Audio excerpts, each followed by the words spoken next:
Twisted Metal is one of PlayStation's oldest franchises, dating back to the North American launch of the PlayStation 1 back in 1995. The series has a total of 8 games in the franchise, spanning across the PlayStation 1, 2, 3, and even the PSP. However, since the last release in 2012, Twisted Metal fans have been waiting a long time for anything new from the franchise. I've waited years. How many years? By now it must be... It's 23 years, 4 months, 8 days. Okay, so maybe not that long, but still.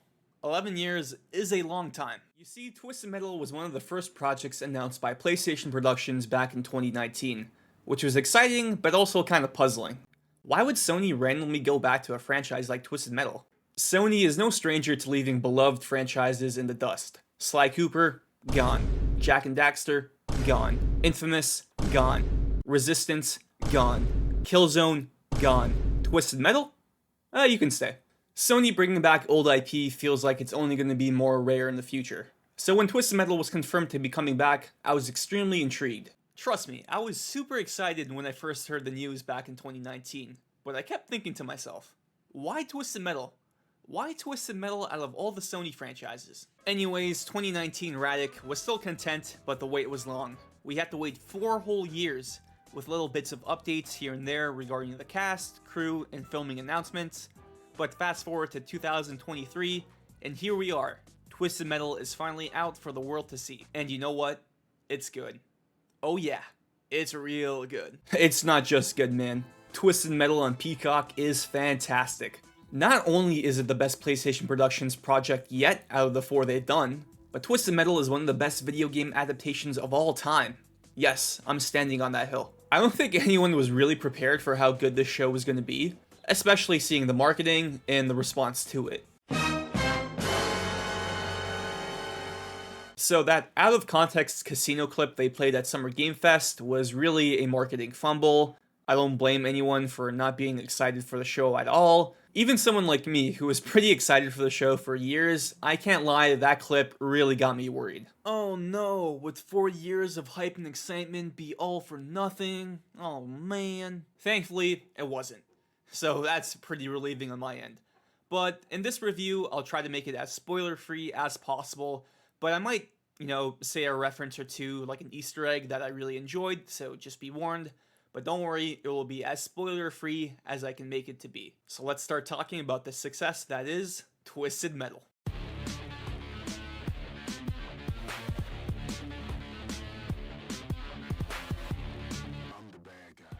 This iteration of Twisted Metal takes place in a post-apocalyptic America in which 20 years ago the world fell into chaos.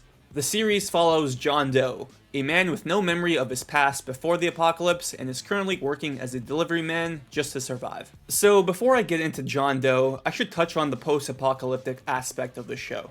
So unlike the series, the games are meant to take place in the present day. There's not really a post-apocalyptic angle to any of the games really, except for the fact that Calypso is like the most powerful person on Earth, so that's not post-apocalyptic, that's just pretty damn scary. My name is Calypso.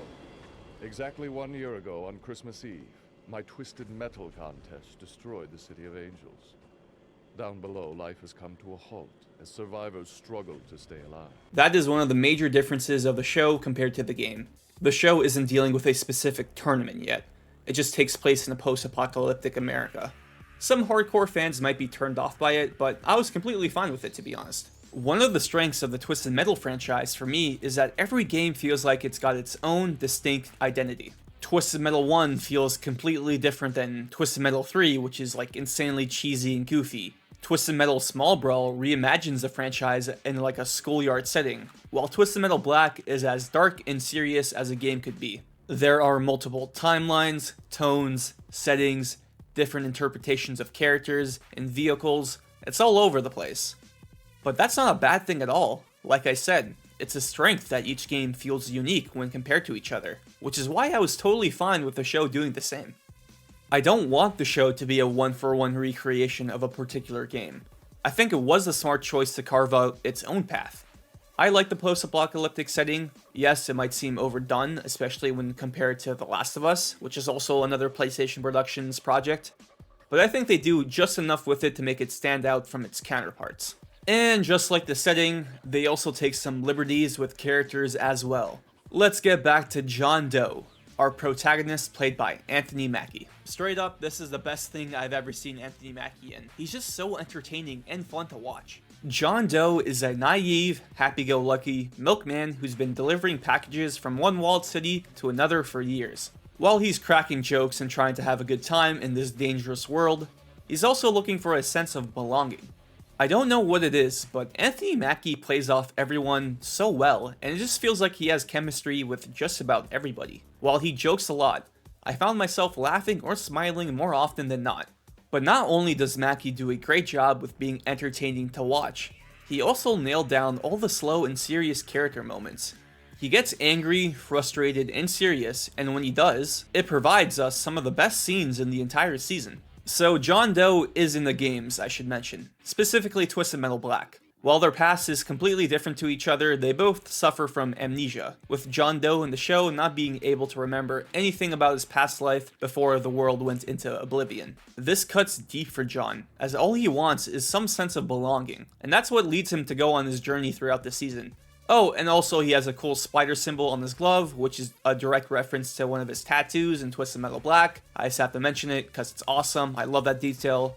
But yeah, John Doe has a dangerous mission to obtain a package from New Chicago and deliver it all the way back to New San Francisco. If successful, he gets full residency inside New San Francisco, a settlement that seems safe and secure and totally free from all the dangers and death of the open road. And that is pretty much the basis of this entire season. John Doe has to get a package and bring it back. And that might annoy some hardcore Twisted Metal fans that it's not straight up the competition right away. Where's the Twisted Metal, man? It's supposed to be Twisted Metal. Don't worry everybody, just calm down, you'll get there. Trust me. And thankfully the show is so entertaining and filled with so much love for the franchise that I didn't mind that it wasn't based on the competition right away. Joining John Doe on his journey is a survivor named Quiet, played by Stephanie Beatrice. So Quiet is presented as an original character made for this adaptation of Twisted Metal. But I have theories. Oh, I have theories. That's just a theory. A game theory. But anyways, Quiet is awesome and starts out as the perfect foil to John. At the start, they absolutely can't stand each other, but as the show goes on, they form a strong relationship. It totally feels believable thanks to not only the great writing, but the great performance by Beatrice. Quiet has a lot of trauma to deal with, but in moments, she's also just as funny as John Doe, especially when they're roasting each other back and forth. But we have to mention the franchise mascot, of course, Pizza Boy! What up, ST? Check it, drop a player in a bucket, heck, trip down hoop ride on chromey, homie, with my name on my props. Oh yeah, it's gonna be quick. So quick I bounce without my shadow and all that. Okay, not really Pizza Boy, but shout out to Pizza Boy. Of course, this wouldn't be Twisted Metal without our favorite homicidal clown, Sweet Tooth. No, his name's not Sweet Tooth, it's Needles Kane. I'm tired of this discussion. Sweet Tooth is now the name of both the driver and the ice cream truck. It's been like that for over 10 plus years now. I'm over it. It's done. It's over. You can call him Needles Kane if you want, or Marcus Kane, or whatever. You can call him whatever you want, man. I don't care. I'm gonna call him Sweet Tooth. The large majority of people call him Sweet Tooth. Let's just put that down. It's over. Let's move on. So Sweet Tooth is played by two actors in this show. Samoa Joe plays the body and is responsible for all the actions and mannerisms Sweet Tooth does, while our favorite clown is voiced by Will Arnett. I gotta say, man, this might be my favorite interpretation of Sweet Tooth ever. He's funny, scary, dangerous, and even slightly sympathetic all at the same time. He's not as goofy as he is in Twisted Metal 3 or 4, and not too dark and grim like in Twisted Metal Black and 2012. But don't get it confused. Sweet Tooth can be really scary in the show, and yes, he definitely kills people, so hardcore Twisted Metal fans don't have to worry about that at all. There are some scenes that make you feel tense just by Sweet Tooth monologuing about his past, or even when he's just giving advice. Will Arnett plays it in a way that you actually start to feel a bit of fear in those moments, and all of that is complemented by Samoa Joe's perfect mannerisms and body movement during these scenes. Too Many, Sweet Tooth is going to be the star of the show. He isn't in every single episode, but when he shows up, your eyes are just like glued to him because his performance is so damn good. One thing I really liked about this Sweet Tooth is that they decided not to change up his look at all. He's got the same mask from 2012, the same outfit from Twisted Metal Black in 2012, the classic machete. It's so iconic, and I'm glad they didn't change that for the show at all. And of course, John Doe and Sweet Tooth aren't the only classic Twisted Metal characters in the show, so let's get to the rest of them. Agent Stone is in here, a character from both the original Twisted Metal and Twisted Metal Black. The latter is where almost all the inspiration is from, though. Agent Stone in this interpretation is played by Thomas Hayden Church. He's cruel, cold, and intimidating, a perfect introductory villain for this season. One thing that I liked about Stone was that he actually had some more moments of humor than I thought he would.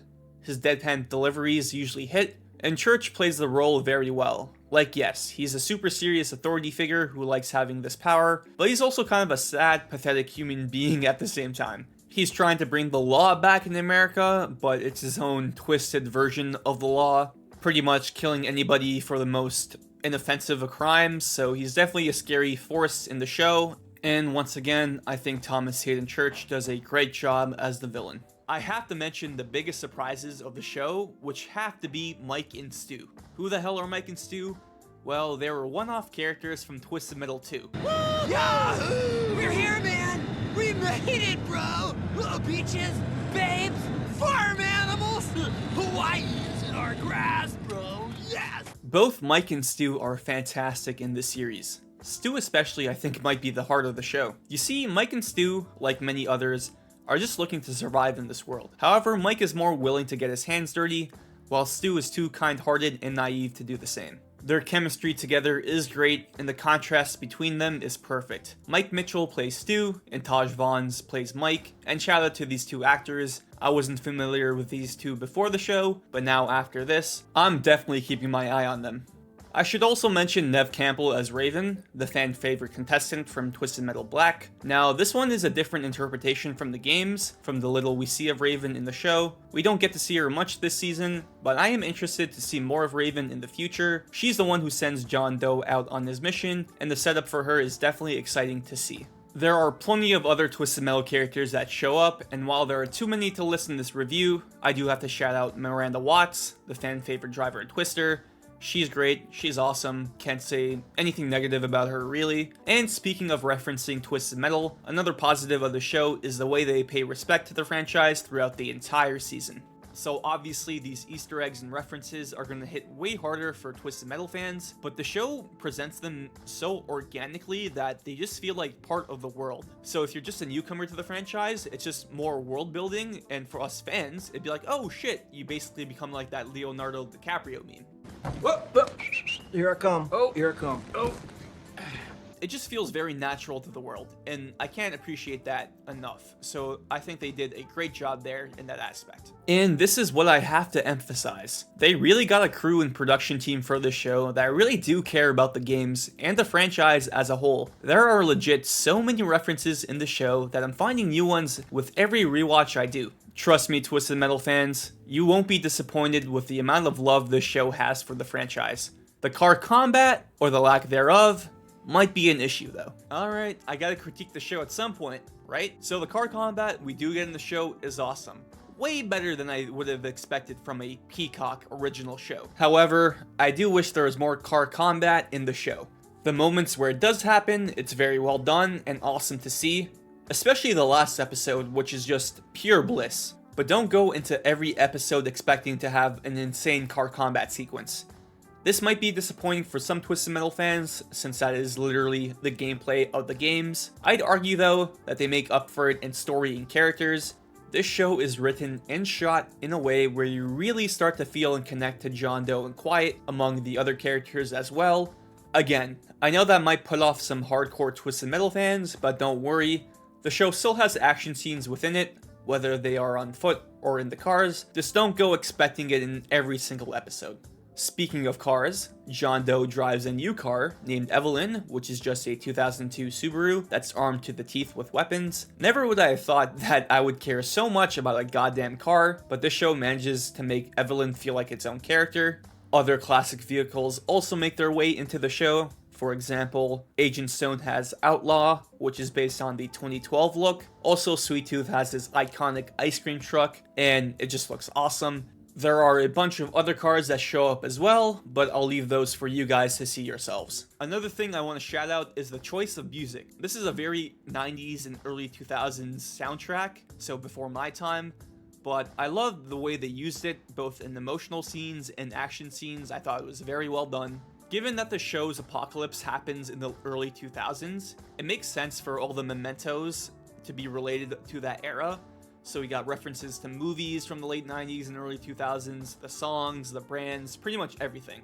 And it's also cool because that's the era where Twisted Metal was arguably at its peak. Its run from 1995 to 2001 was legendary, and the choice of music just comes off as a total celebration of that era. So go away 80s, the nostalgia for the 90s and early 2000s is here. Twisted Metal is an achievement. Despite the bad marketing and low expectations, it managed to exceed all of those expectations to deliver one of the best video game adaptations of all time. Not only is it a great show based on a video game, it's just a great show all around. They have the perfect setup for season 2, and I hope to God it gets a green light. Seriously, if they don't follow through with this, I'm going to be annoyed about it for the rest of my life. It's so relieving that this dormant PlayStation IP is not only back after 11 years, but it's also back, and it was great. This is a new era of Twisted Metal. Not only are we getting the series, but we're obviously going to get a new game for the PS5, according to credible rumors. Hopefully the game turns out just as good as the series, since it'll be like 12 or 13 years since the last Twisted Metal game was released by the time the new PS5 game is out. If anything, the success of Twisted Metal, this gives me more hope that Sony will revive other dormant IPs. Sly Cooper, Siphon Filter, the list goes on and on and on. But I'm just glad that Twisted Metal's revival was successful. We got one of the best video game adaptations I have ever seen, so hopefully the quality continues with the next season. And the next season, and the next season. And the next day, and the next day, and the next day, and the next day. And that pretty much does it for my Twisted Metal spoiler-free review. If you made it this far, thank you guys so much for watching. Comment down below, let me know what you thought of the first season of Twisted Metal. Give the video a like or a dislike, depending on how you felt about it. Subscribe as well, that would really help out the channel. Follow me on Twitter @RealRadic, and that's pretty much it. I hope you guys have a great day, and I'm signing off. Peace.